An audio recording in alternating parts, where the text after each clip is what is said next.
বাবারে বাবা, ও ওকে নিতে ছোট করে যেত শোনা। আমরা এখন তাজপুরে এসেছি, তাজপুরে আমি এর আগে কোনোদিন আসি। হ্যাঁ, ভালো লাগছে, ভালো লাগছে, খারাপ লাগছে। কিন্তু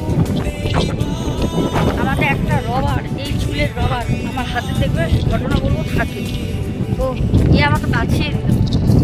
তাহলে যা পরিমাণে মানে কথা বলতে পারছি না, চুল সমানে চোখের সামনে সমান। সত্যি খুব সুন্দর জায়গাটা। আমি ছোটোকে